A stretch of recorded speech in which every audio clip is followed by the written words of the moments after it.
Hi guys! Magandang gabi! Welcome back po dito sa Gandara SRU channel for Showbiz Update. Andito na naman nga po akong muli nagbabalik. Ang nagmamaganda ninyo kachismasang Kim Pao, wala na nga pong iba, ang Locareta si Gandara SRU upang maghatid sa inyo ng latest update and fresh happenings patungkol kina Kim Chiu and Paolo Avellino. And para nga po sa gabing ito ang tatalakayin naman natin at pag-uusapan ay mayroon nga pong kinalaman dito sa another ayuda para kina Kim and Paolo. Alam kong miss na miss nyo na ang Kim Pao, kaya sagot na po natin yan. Pero syempre, bago po ang lahat, sa mga di pa nakaka-subscribe sa ating channel, maaari lamang na pindutin po ninyo ang subscribe button natin at notification bell na nariyan sa baba upang kayo po'y maging updated at ma-notify tuwing may bago tayong chika at balita hinggil sa Kim Pao.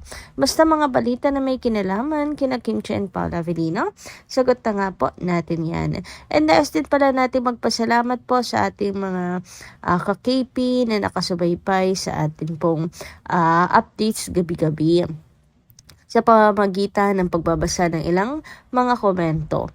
And para mabigyan na rin po natin ng tinig ang kanilang mga comment at opinion. So ang lucky commenters nga natin ngayong gabi ay si Ma'am Mia Borja. Shout out po sa inyo at maraming salamat sa pag-effort na pag-comment sa atin. So sabi niya, Ma'am Gandara, hindi ba nahiya si Gerald sa ginawa kay Kim?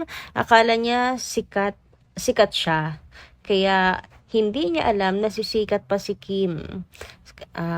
Kaysa sa kanya, mabait si Kim na may tao na gustong lumigaw kay Kim, may lakas na loob pa si Gerald bumalik pa.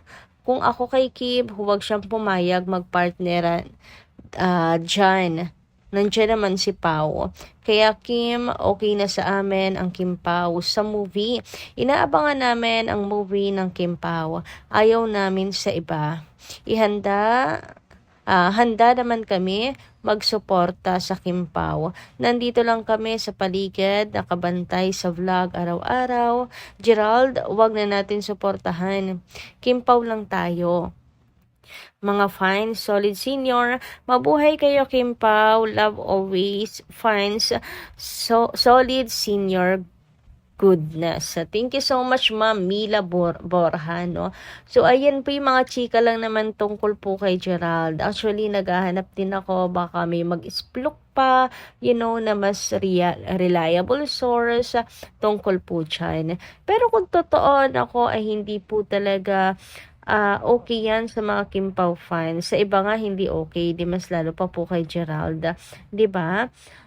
Siguro gusto lang din gumante ng mga bashers at gustong mangyari po ay kung si Pao ay may ibang ka-love team ngayon, dapat si Kimi din. So sinusulit siguro nila yung chance na yan na maaring mapakinggan sila. Kaya siguro sila nag-iingay o baka sakali na mapakinggan yung kanilang hinaing na yan. Pero sorry na lang kasi after ng Paolo and Nadine, balik Kim Pao na po ulit. At saka si Kim Chiu po mismo walang door, walang pintuan para po kay Gerald. Kaya nga mga Kim Pao, hindi po ata ang management ang dapat nilang ligawan, kundi si Kim mismo. Anyway, dumako naman po tayo dito sa comment ni Ma'am Norma Dayag. Magandang gabi po, Madam. Sabi niya, Gandara, good AM. Hopefully, nakauwi na si Kimi para mapapanood namin si Kim sa Showtime. Kailan yung viewing ng series nila ni Nadine?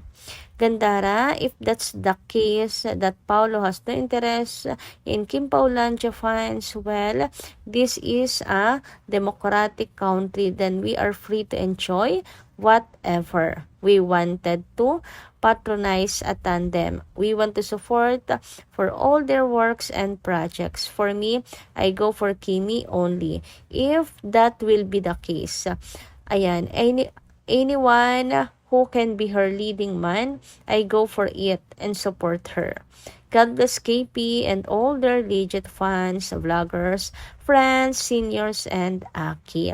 Ayan, sa naman po nang galing yung if ever na si Paolo Avellino ay wala pong puso para sa mga Kim Paolandia or wala pong interes. Baliktad yan. Kasi si Pao, talagang every time na meron po siyang kahit solo event niya ha.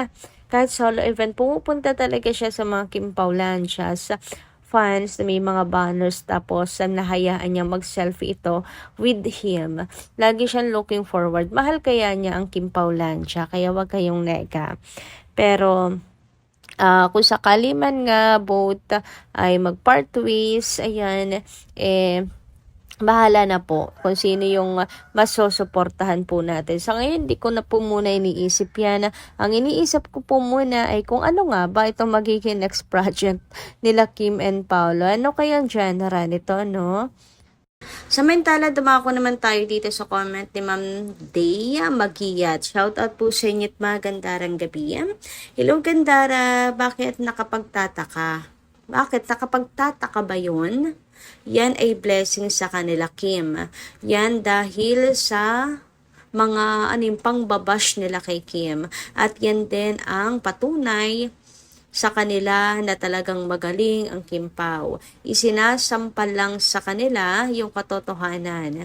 Ayan, talagang inalabas ng mga bashers yung bonggang-bongga na pagka-insecure nila at inggit. Di lalong umuusok ang mga kalooban nyo ngayon. Ang sikat kaya ng ganyan. Ang sakit kaya ng ganyan na yung taong gusto nyong ipahiya ay hindi nangyayari. Kayo ang kumakain ng kahihiyan nyo. Patunay lang yan na ang Diyos ang laging kakampi ni Kim.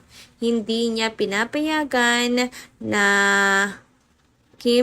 si Kim ay maapi ng mga katulad yung masama ang iniisip sa kapwa. Kaya nga po tungkol sa mga blessings kay Kimi, walang duda, talagang deserve po ni Kim at talagang makukuha po niya ang mga yon na dahil na rin sa husay, dahil na rin sa marami nagmamahal sa kanya, marami na rin siyang napatunayan, di ba? And tungkol naman sa pamamahiya kay Kim Chiu, hindi talaga siya nangyayari.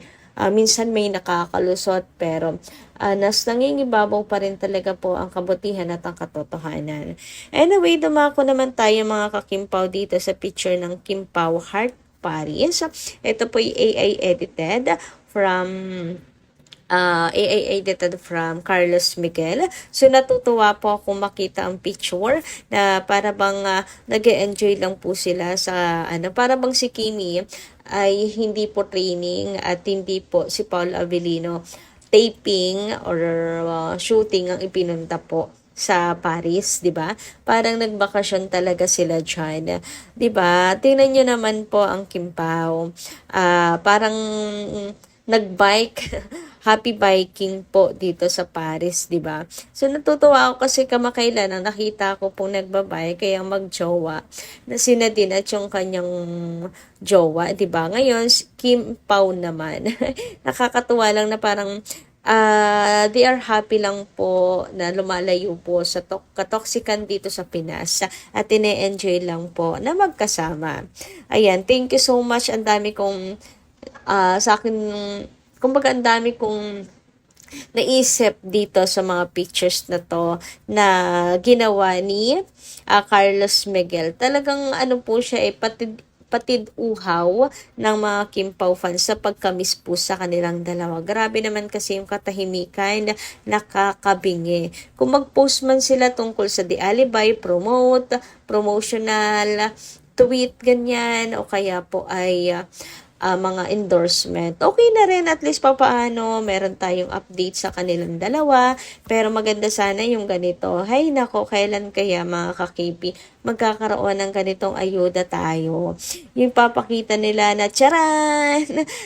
Nainip ba kayo? Na-miss nyo ba kami? Huwag kayong mag-alala, nag-enjoy lang kami dito sa Paris. Yung mga ganong ayuda kahit exclusive lang sana sa Discord. Pero mukhang alam kasi nila Kim and Paolo na marami ding mga pasaway sa Discord kaya dumadalang na din talaga sa pag-update, pag-ayuda, 'di ba mga ka-KP? Anyway, ayan dito sa edit na to ni Carlos Miguel, kahit papaano nawawala yung ating pagkamis sa Kim Pao. Kasi parang totoong-totoo talaga siya. Parang totoong-totoo na nag-enjoy lang ang Kim Pao doon. Huy, nawangi mapa-heart din si Paula Avellino ni Kim. Anyway, sabi nga ni Carlos Miguel, pagbigyan nyo na ako, miss na miss ko lang talaga ang parents ko. Huy, grabe naman nga yan. Anyway, happy po ako dito and for sure marami din mga Kim Pao fans ang sobrang masaya dito sa Another Ayuda, Another Edit ni Carlos Miguel. Ayan, mahal na mahal din niya talaga no ang Kim Pao. Kaya wag kang mag-alala, gets na gets ka namin Carlos dahil maging kami miss na miss na miss na miss talaga na rin namin sila Kim and Paolo. Thank you so much nga sa iyo dito Kumbaga, yung stress ng mga Kim Pao fans nawawala din Kasi alam niyo naman, makita lang nila si Kim and Paolo, masaya na po sila at nawawala na yung kanilang problema. Uy, happy Pilyarn. Anyway, hanggang dito lang po muna ang ating update. Maraming salamat po sa inyong pakikinig. And kita-kits po tayo muli sa mga susunod pa natin chikas tungkol sa Kim Pao. Maraming salamat at ingat po kayo palagi.